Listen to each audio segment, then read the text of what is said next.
বাংলাদেশের রাজনীতিতে আওয়ামী লীগের ভবিষ্যৎ কী?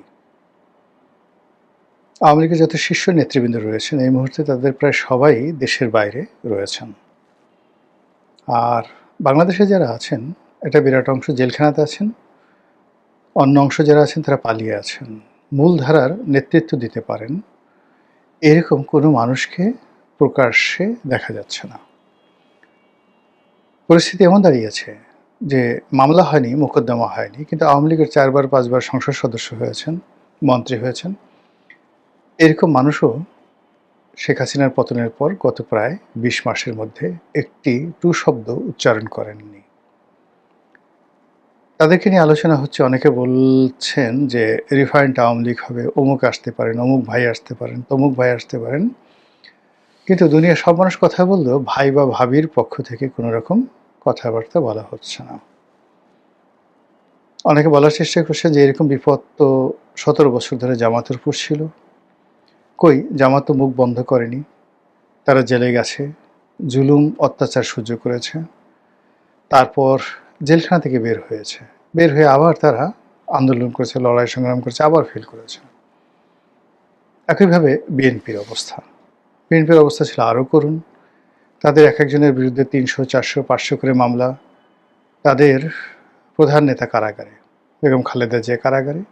দ্বিতীয় প্রধান নেতা যিনি আছেন তিনি দেশের বাইরে ছিলেন। আর সরকারের পক্ষ থেকে এই দুজন নেতাকে তুচ্ছ-তাচ্ছিল্য করা, শীর্ষ নেতৃবৃন্দ যারা আছে তাদের একটা বিরাট অংশকে সরকার ভয়ভীতি দেখিয়ে আন্দোলন এবং লড়াই সংগ্রাম থেকে দূরে রাখার চেষ্টা করা, এবং অনেককে মির্জাফর বেঈমানে পরিণত করার যে মাস্টার প্ল্যান আওয়ামী লীগ করেছিল, তার প্রেক্ষিতে প্রায় ১৭ বছর ধরে বিএনপি রাজপথে ঘুরে বেড়িয়েছে বিচ্ছিন্নভাবে, কিন্তু কখনো দেশ ছাড়া হয়নি। ফলে দীর্ঘকাল পরে হলেও বিএনপি আবার ক্ষমতায় এসেছে। আর যে জামাত বাংলাদেশের স্বাধীনতা বিরোধী শক্তিরূপে স্বীকৃত, এবং যে জামাতকে একটি রাজনৈতিক শক্তি হিসেবে যারা কেউ স্বীকারই করতে চায়নি, সেই জামাত এখন দেশের প্রধানতম বিরোধী দল।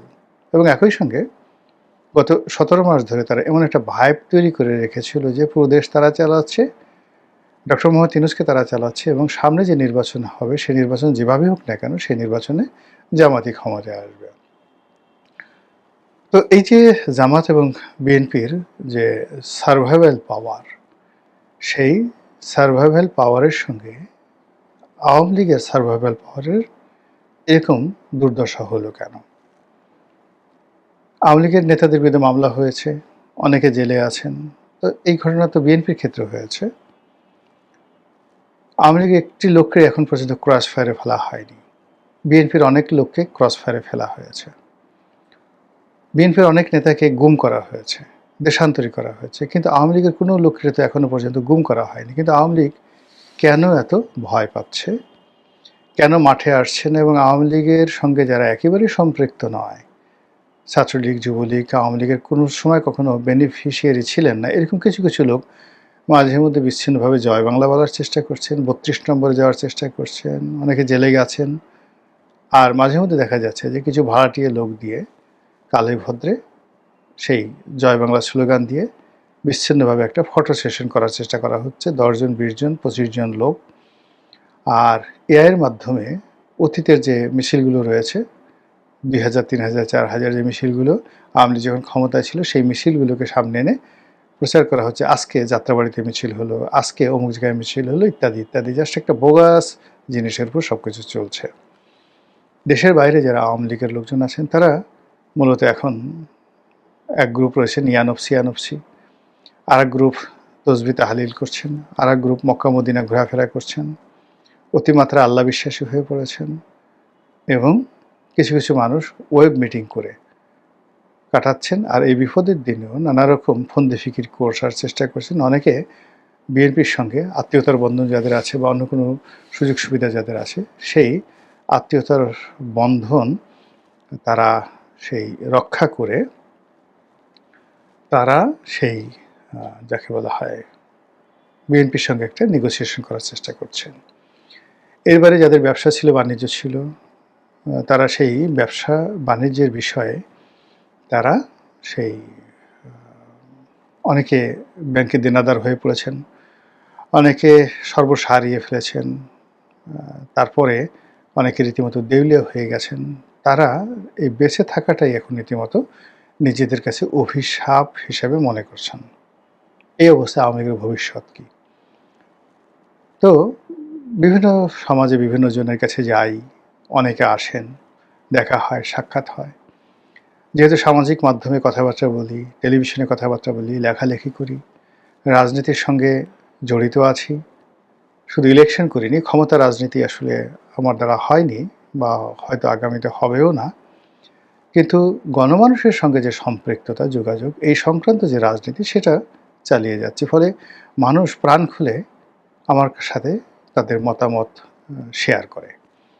অনেক কথা জিজ্ঞাসা করে, অনেক মতামত আমার কাছে তারা বলে যে, "আপনি যেহেতু একটা প্ল্যাটফর্ম আছে, আপনি এই কথাগুলো বলেন।" তো এরই ধারাবাহিকতায় অতি সম্প্রতি আওয়ামী লীগ মাইন্ডেড একজন বেশ আ বুদ্ধিজীবী প্রকৃতির মানুষের সঙ্গে কথা হলো। তো তিনি যেটা বললেন সেটা হলো যে, জামাতের বেশ কয়েকজন শীর্ষ নেতার সঙ্গে তার আলাপ আলোচনা হয়েছে।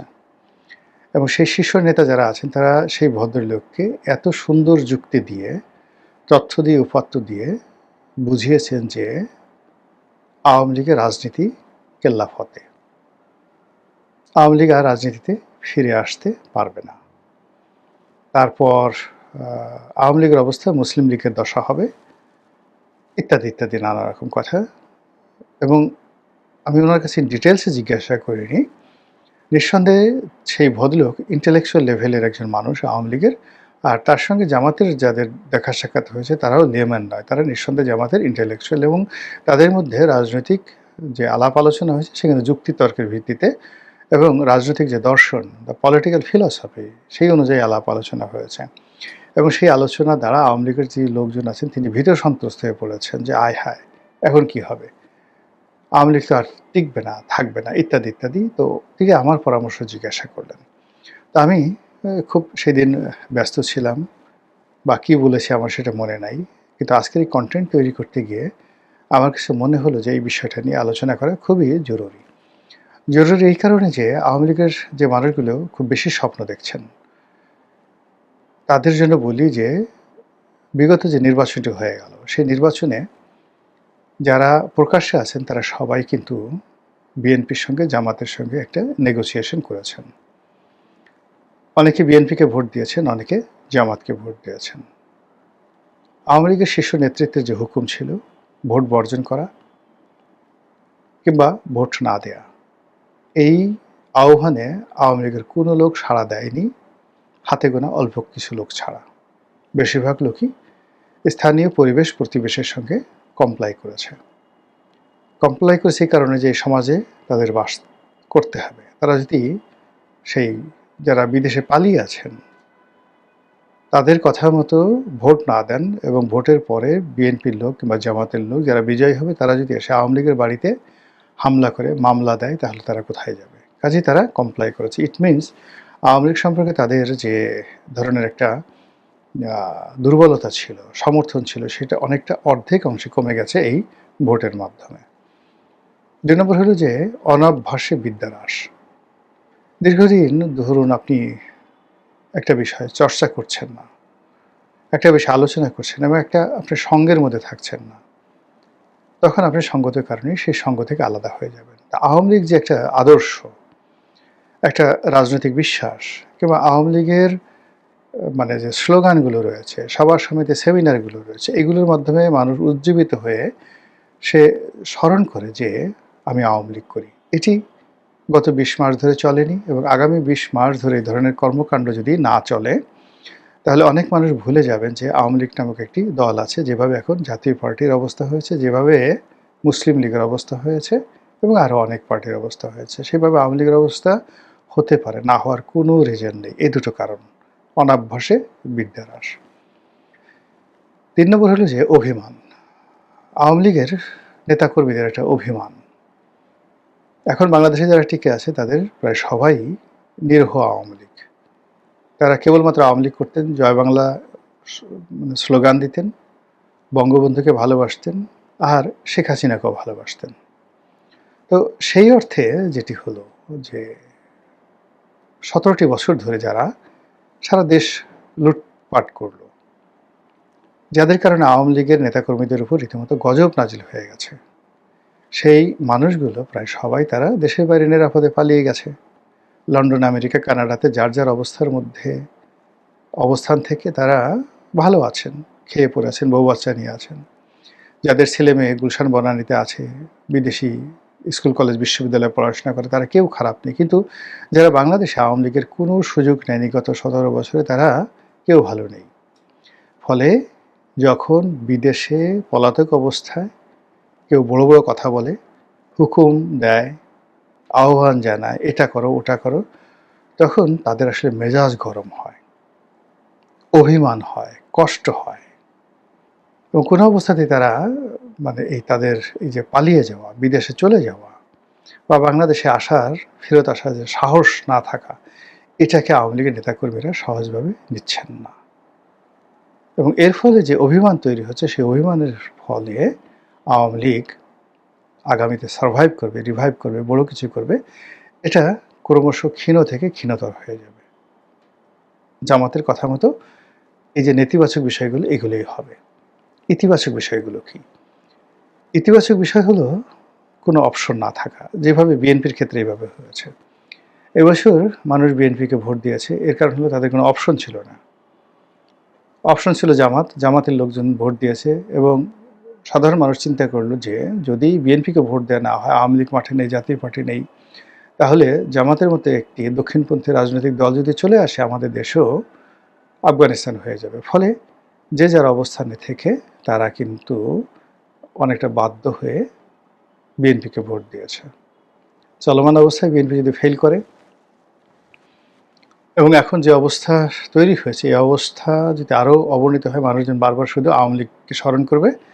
আর আওয়ামী লীগের সেই পলাতক নেতা যারা আছেন, তাদের মধ্যে এক ধরনের সাহস শক্তি হবে, শাখসিয়াত তৈরি হবে। তারা মনে করবে তারা সঠিক ছিল এবং বাংলাদেশ তাদের জন্য কাঁদছে। তারা হুট করে একদিন সদল বলে বাংলাদেশে চলে আসতে পারে। It will be an accident, just like Tarek রহমানের মতো। তারেক রহমান সাহেব এই যে 25 তারিখে, ডিসেম্বর মাসের 25 তারিখে অল অন এ সাডেন তিনি যে চলে এলেন, তিনি নিজেও ভাবতে পারেননি 23 তারিখে, 22 তারিখে যে তিনি এইভাবে চলে আসতে পারেন। তো তিনি চলে এসেছেন। তো এইভাবে শেখ হাসিনা চলে আসতে পারেন। বাংলাদেশে তো অসম্ভব বলে কোনো জিনিস নেই। এই কদিন আগে আইসিটি কোর্ট, সে কী দাপট! এখন আবার দেখা গেল কোর্টের যারা প্রসিকিউটর, তাদের অনেককে খুঁজে পাওয়া যাচ্ছে না। আমাদের এই দেশে আসলে ক্ষমতা যেতেও দেরি লাগে না, ক্ষমতা হারাতেও দেরি লাগে না, জেলখানায় যেতেও দেরি লাগে না, আবার সিংহাসনে বসতেও দেরি লাগে না। ডিজিএফআইয়ের সেই ডিজি মামুন খালেদ, তিনি গ্রেপ্তার হয়েছেন। কল্পনা করা যায় এর আগে আরও অনেকে ডিজিএফআইয়ের কর্মকর্তা তারা এই মামলায় পড়েছেন, জেলে গেছেন, চাকরিচ্যুত হয়েছেন, কিন্তু তারপরে ওই চেয়ারটায় বসার পরে তাদের মধ্যে এক ধরনের উন্মাদনা তৈরি হয়ে যায়। এবং সে শুধু ডিজি নয়, যে কোনো ওখানে একজন ক্যাপ্টেনের পদের কর্মকর্তা গেলেও সে নিজেকে দেশের রাষ্ট্রপতি মনে করে। তো আবার যখন চাকরি চলে যায় বা ওখান থেকে ট্রান্সফার হয়ে যায়, তখন আর তাদের সেই ভাবসাব থাকে না। আমাদের রাজনীতির ক্ষেত্রেও তদ্রূপ। এখন এই রাজনীতিতে যারা মন্ত্রী হয়েছেন, এমপি হয়েছেন, তারা যে মাস তিনেক আগেও দুর্দশার চরম যাকে বলা হয় অতলান্তে ছিল, এটা তাদেরকে দেখে বুঝতে পারবেন না। তো কাজেই আওয়ামী লীগ এখন যত দুর্দশাগ্রস্তই থাকুক না কেন, পরিস্থিতি যদি তাদের অনুকূলে চলে আসে, অল অন এ সাডেন দেখবেন তারা হালুম করে রয়্যাল বেঙ্গল টাইগারের মতো ফেরত আসতে পারে। তো সেই ক্ষেত্রে যেটা আছে যে অপরচুনিটি, একটা সুযোগ তাদেরকে আবার ফিরিয়ে আনতে পারে। তারপর বর্তমান সরকারের ব্যর্থতা তাদেরকে ফিরিয়ে আনতে পারে। আর এর বাইরে এনি অ্যাক্সিডেন্ট, যে কোনো রাজনৈতিক দুর্ঘটনা, সেটা কিভাবে কোন ফর্মে হবে জানি না, এটা হওয়া খুব স্বাভাবিক এবং এটা হওয়ার সম্ভাবনাও প্রচুর রয়েছে। তো যে কোনো দুর্ঘটনায় যে রাজনৈতিক শূন্যতা যদি তৈরি হয়, সেই শূন্যতা পূর্ণ করার ক্ষমতা এখনও পর্যন্ত একমাত্র আওয়ামী লীগের আছে, এর বাইরে অন্য কোনো দলের নেই। সেক্ষেত্রে আওয়ামী লীগের ফিরে আসার সম্ভাবনা আমি এইভাবেই দেখছি। মহান আল্লাহ আমাদের সবাইকে হেদায়েত দান করুন এবং হেফাজত করুন। আসসালামু আলাইকুম ওয়া রাহমাতুল্লাহি ওয়া বারাকাতুহু।